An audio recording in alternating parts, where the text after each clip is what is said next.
죄악에서 건지신 주은혜 고마워.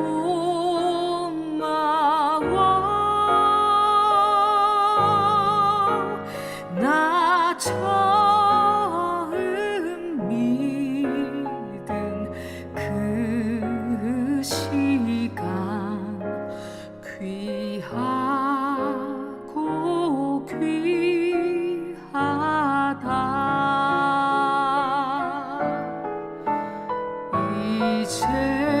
이제껏 내가 산 것도 주님의 은혜라. 또 나를 장차 본 향해 인도해 주시리.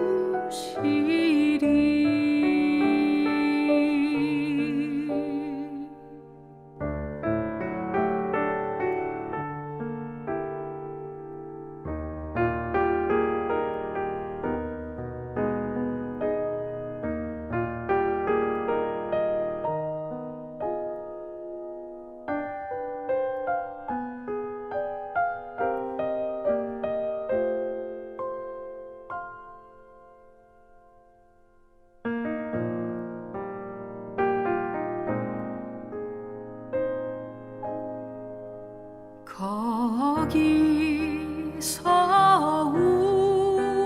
우리 영원히 주님의 은혜로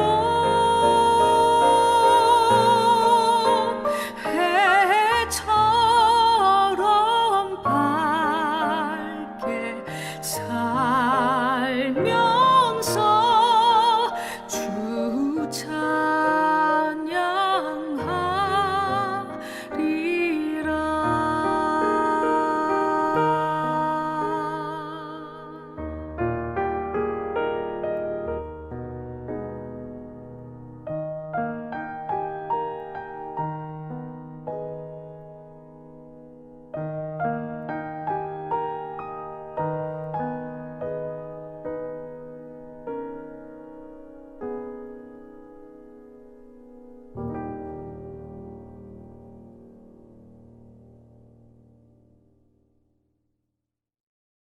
오늘 우리에게 주시는 하나님의 말씀은 갈라디아서 3장 23절에서 29절의 말씀입니다. 믿음이 오기 전에 우리는 율법 아래 매인 바 되고 계시될 믿음의 때까지 갇혔느니라. 이같이 율법이 우리를 그리스도께로 인도하는 초등교사가 되어 우리로 하여금 믿음으로 말미암아 의롭다 함을 얻게 하려 함이라. 믿음이 온 후로는 우리가 초등교사 아래 있지 아니하도다. 너희가 다 믿음으로 말미암아 그리스도 예수 안에서 하나님의 아들이 되었으니 누구든지 그리스도와 합하기 위하여 세례를 받은 자는 그리스도로 옷 입었느니라. 너희는 유대인이라 헬라인이나 종이나 자유인이나 남자나 여자나 다 그리스도 예수 안에서 하나이니라. 너희가 그리스도의 것이면 곧 아브라함의 자손이요 약속대로 유업을 이을 자니라. 아멘. 초등학교에 입학한 아들이 학교에서 배우는 것은 복잡하지 않습니다. 한글의 기초를 배우고 간단한 수학을 배웁니다. 그리고 다른 아이들과 함께 생활하는데 필요한 규칙을 배웁니다. 유아에서 어린이로 성장할 수 있도록 돕고 훗날 사회의 구성원이 될 수 있도록 첫걸음을 가르치는 것이 지금의 초등학교 교육입니다. 하지만 교육과정을 다 배웠다고 해서 다 좋은 사회 구성원이 되는 것은 아닙니다.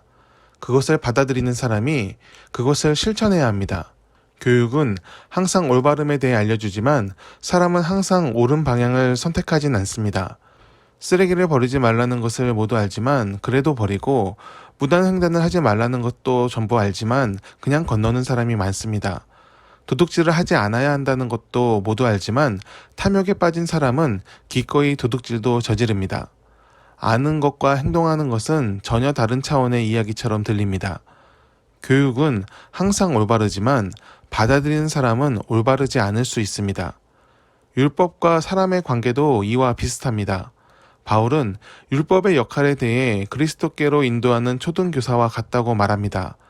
우리가 하나님의 백성이 되려면 필요한 것이 무엇이고 하나님께 가려면 어떻게 해야 하는지 알려주는 것이 율법입니다. 하지만 반대로 우리가 하나님과 함께할 수 없음을 알려주는 것이 율법이기도 합니다. 율법을 통해 우리의 삶이 불완전하고 하나님과 함께하기에는 죄로 오염되어 있음을 깨닫게 합니다. 그래서 바울은 사람이 율법에 매인 바 되었다라는 표현을 씁니다. 율법을 통해 사람이 죄를 자각하게 되었으나 거기서 스스로 벗어날 수 없기 때문입니다. 바울은 믿음이 죄의 속박으로부터 자유를 줄 것이라 선포합니다. 믿음이 생기면 더 이상 초등교사 아래 있지 않고 그리스도 안에서 하나님의 자녀가 됩니다.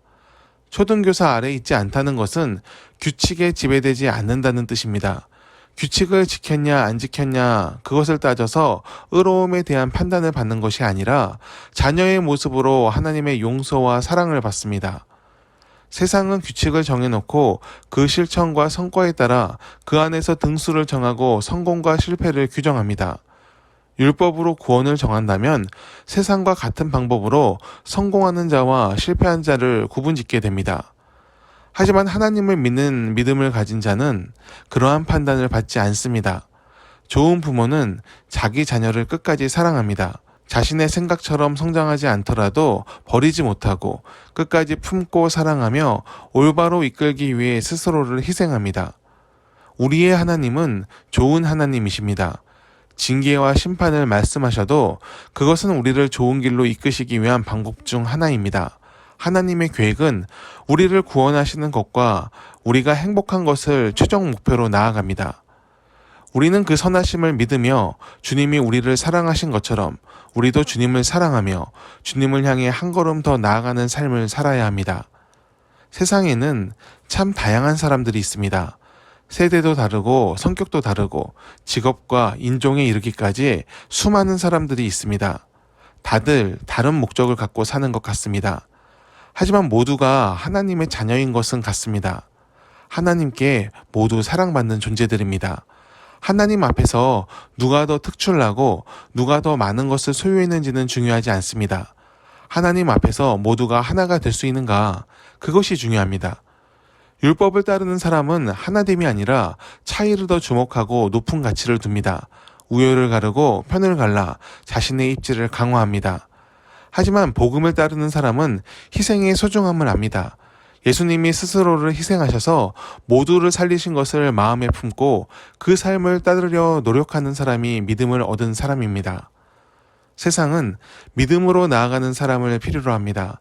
강팍한 세상을 따뜻함으로 돌릴 사람들이 그들이기 때문입니다. 세상에서 필요한 사람이 되는 방법은 멀리 있지 않습니다. 온전히 복음을 따르며 믿음으로 하나님의 자녀가 된 사람들이 하나가 되면 바로 오늘 하나님 나라가 우리 곁으로 임합니다. 언제나 믿음으로 기쁨의 삶을 사는 우리 모두가 되기를 간절히 축원합니다. 기도하겠습니다. 은혜로우신 주님, 오늘도 함께해 주심을 감사합니다. 눈에 보이지 않아도 항상 곁에 계시는 주님을 느끼게 하옵소서. 주님의 숨결과 인도하심을 바라보며 오늘을 믿음의 사람으로 살게 하옵소서. 율법의 속박을 넘어 사랑의 복음을 따르게 하시고 진정한 자유를 얻은 믿음의 사람으로 세상을 살게 하옵소서. 주의 이름으로 하나가 되고 은혜를 전하는 축복의 통로로 사용하여 주옵소서. 예수님의 이름으로 기도드립니다. 아멘.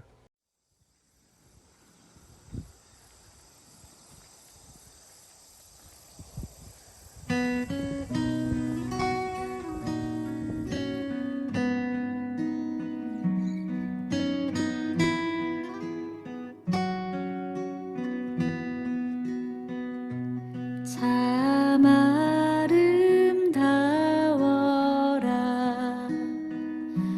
주님의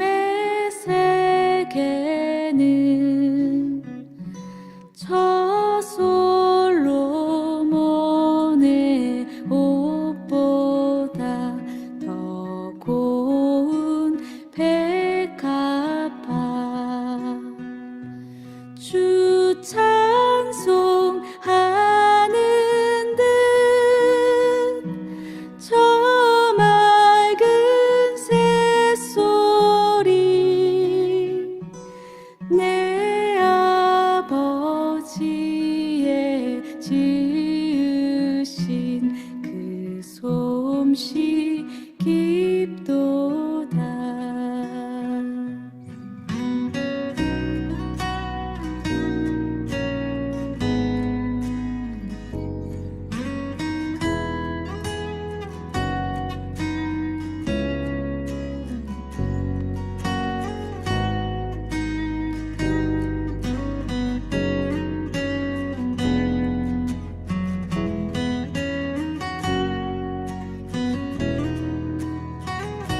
참 아름다워라 주님의 세계는 저 아침에와 저녁물 밤하늘 빛난 별 망망한 바다와 늘 푸른 봉우리 다 주 하나님 영광을 잘 드러내도다. 참 아름다워라 주님의 세계는 저 산에 부는 바람과 잔잔한 시냇물 그 소리 가운데 주 음성 들리니 주